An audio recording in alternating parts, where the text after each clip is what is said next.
જય હિન્દ વિદ્યાર્થી મિત્રો, welcome back to our YouTube channel. હું આશા રાખું છું કે તમે બધા મજામાં હશો. મારું નામ છે યુવરાજ ને તમારું સ્વાગત છે તમારી યુટ્યુબ ચેનલ યુવરાજ એજ્યુકેશન પર. તો વિદ્યાર્થી મિત્રો, આજે હું તમને શીખવાનો છું ધોરણ 12 વિષય આંકડાશાસ્ત્રનો પહેલું ચેપ્ટર એટલે કે સૂચકાંકનો એક આઈએમપી દાખલો. જે દાખલો હું તમને સરળતાથી અને પૂરેપૂરી સમજૂતીપૂર્વક શીખવાડવાનો છું. તો તમે તે દાખલો શીખવા માટે મારી સાથે બને રહો આ વિડીયોમાં છેલ્લે સુધી, જેથી તમે તે દાખલો સરળતાથી શીખી શકો. તો ચાલો દાખલાની શરૂઆત કરીએ.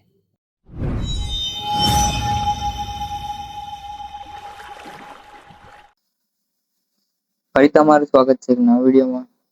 ચાલો દાખલાની શરૂઆત કરીએ. આપણે રકમ વાંચીને એક ફર્નિચરની બનાવટની વસ્તુના ઉત્પાદનમાં વપરાતી 6 જુદી જુદી વસ્તુઓ અંગેની માહિતી નીચે પ્રમાણે છે. તે પરથી વર્ષ 2014ના આધાર વર્ષ 2015નું સૂચકાંક ગણો અને તેનું અર્થઘટન કરો. તો અહીંયા 2015નો સૂચકાંક ગણવાનો છે અને તેનું અર્થઘટન કરવાનું છે. તો 2014 આધાર વર્ષ તરીકે લેવાનું છે. તો અહીંયા વસ્તુ આપેલી છે ABCDEF, ભાર 17, 15, 22, 16, 12, 18. 2014 નો ભાવ 30, 20, 50, 32, 40, 16 અને 2015 નો ભાવ 24, 24, 70, 40, 48, 24. તો સૌપ્રથમ આધાર વસ્તુ 2014 છે. તો આપણે આ પ્રકારનું એક કોષ્ટક બનાવી લઈશું, જેથી આપણે દાખલાને સરળતાથી ગણી શકીએ. તો વસ્તુ છે એ 3 ભાર છે 17, P0 એટલે 2014 અને P1 એટલે 2015 નો ભાવ. તો P0 એટલે કે 2014 નો ભાવ છે 30, P1 એટલે 2015 નો ભાવ છે 24. આ જરૂરી છે, યાદ રાખવું અને મોડે કરી લેવું. P0, P1 અહીંયા તો બહુ જરૂર નહીં પડે તેની, પણ આગળ જ્યારે મોટા દાખલા આવશે તો તેની ખાસ જરૂર પડશે. તો અત્યારે તો આ દાખલો ગણીએ આપણે. અહીં સાપેક્ષ ટકાવારી ભાવ શોધવા માટે તેનું સૂત્ર છે I બરાબર P1 છેદમાં P0 ગુણ્યા 100. આવા સૂત્રો તૈયાર કરી દેવા પડશે. તો અહીંયા તો આપણે આ સૂત્ર લખેલું છે, તો તેના પરથી I એટલે કે સાપેક્ષ ટકાવારી ભાવ I શોધી કાઢીએ. તો P1 છે 24 છેદમાં P0 એટલે કે 30 ગુણ્યા 100 બરાબર 80 મળશે. તો પુસ્તકમાં છેલ્લું છે IW એટલે કે I આપણે શોધ્યો અને W 17 છે. તો 80 ગુણ્યા 17 કરીશું તો 1360 મળી જશે. આ કોષ્ટક બી યાદ રાખવું જરૂરી છે. સૌ પ્રથમ આ વસ્તુ, પછી ભાર, 2014 નો ભાવ એટલે P0, 2015 નો ભાવ એટલે P1, સાપેક્ષ ટકાવારી ભાવ I બરાબર P1 છેદમાં P0, જે આ છે તે સૌ પ્રથમ આ એના ભાગે આ ગુણ્યા 100 અને છેલ્લે IW એટલે કે I જે શોધ્યો આપણે અને W એટલે કે ભાર, તેનો ગુણાકાર. તો હવે બી વસ્તુ માટે IW શોધીએ. તો બી માટે ભાર છે 15, 2014 નો ભાવ છે 20, 2015 નો ભાવ છે 24. તો 24 ભાગ્યા 20 આના ભાગ્યા એટલે 24 ભાગ્યા 20 ગુણ્યા 100 બરાબર 120. તો 120 ગુણ્યા 20 બરાબર 1800. સોરી, 120 ભાગ્યા 15 બરાબર 1800. સી માટે શોધીએ આપણે IW.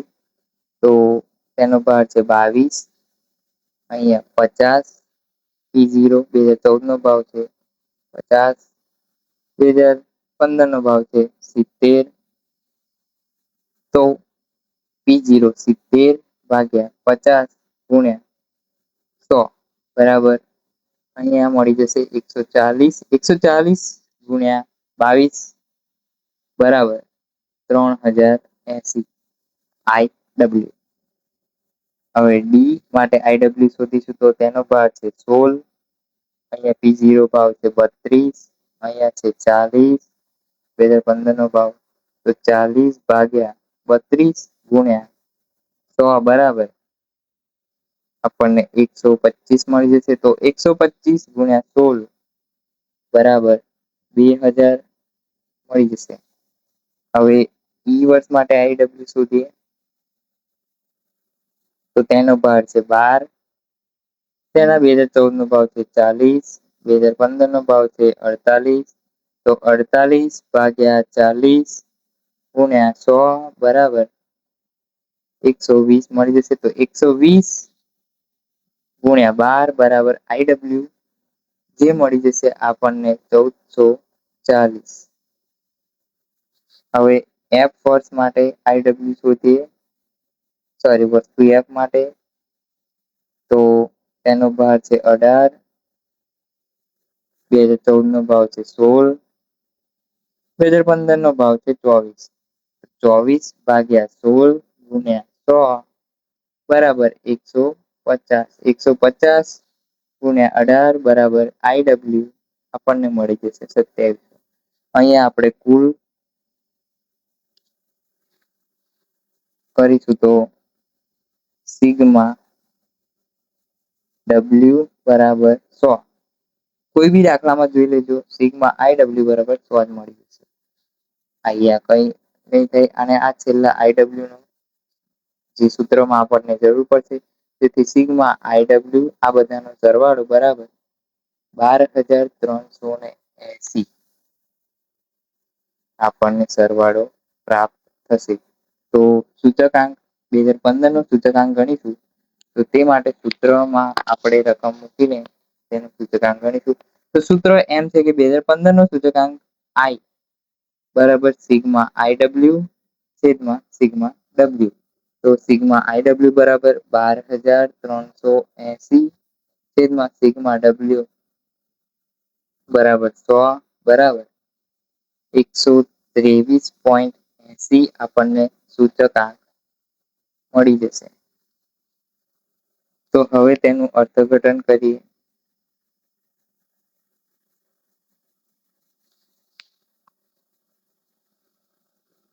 કે આધાર વર્ષ 2014 ના આધારે વર્ષ 2015 ના ભાવનો સૂચકાંક 123.80 મળે છે. તેથી